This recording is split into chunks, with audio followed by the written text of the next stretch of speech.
Bonjour à tous, la capsule vidéo d'aujourd'hui est consacrée au diagnostic d'une conjoncture économique.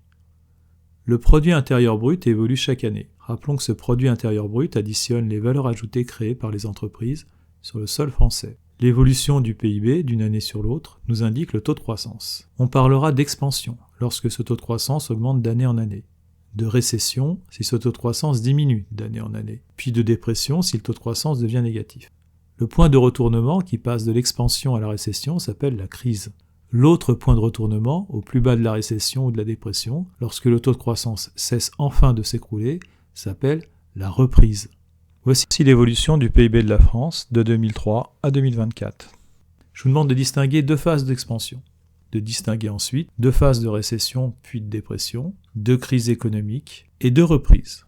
Mettez la capsule en pause et je vous donne ensuite la réponse. Nous avons une phase d'expansion économique de 2003 à 2007, la croissance passant de 0,5 à 2% par an. Une autre phase d'expansion de 2013 à 2017 passant d'une croissance nulle à 3%. Nous avons une phase de récession de 2007 à 2008 alors que le taux de croissance devient nul, puis chute à moins 0,5% en 2009. Une autre phase de dépression de 2019 à 2020 passant de 2,5% à moins 17%.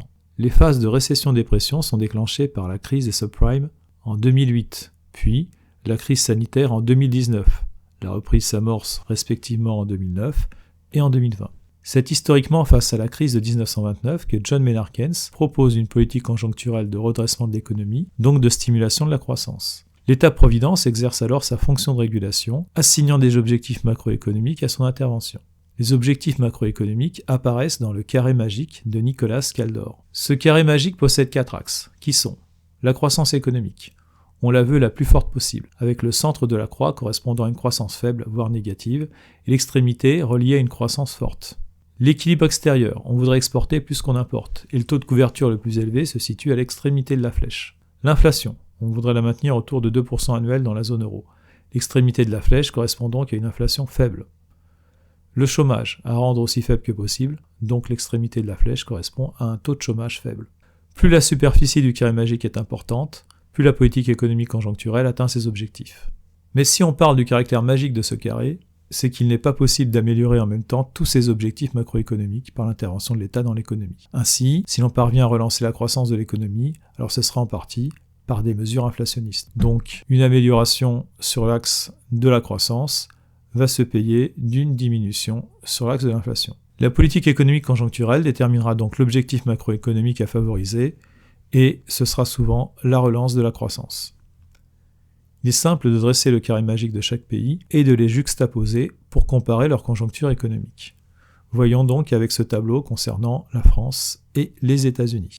Ici, nous pouvons comparer les PIB avec un avantage pour les États-Unis, le taux de couverture avec un avantage pour la France, l'inflation avec un avantage pour la France, et le chômage avec un avantage pour les États-Unis. Dressons donc le carré magique de la France et des États-Unis sur la même grille, afin de comparer ces deux pays. Nous n'avons pas inscrit les graduations, mais l'échelle est respectée par la grille. Nous voyons ici que la situation de la France et des USA en 2025 n'est pas très éloignée, la superficie des carrés étant équivalente. Pour un même pays, il est utile de comparer l'évolution de son carré magique afin de vérifier l'efficacité des politiques économiques décidées. Attention, toutes ces politiques économiques ne sont pas nécessairement interventionnistes.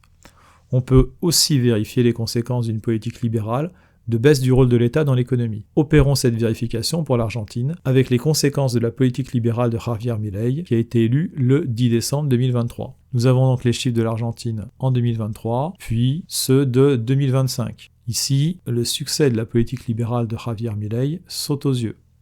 Merci de votre attention, n'oubliez pas de vous abonner et de liker.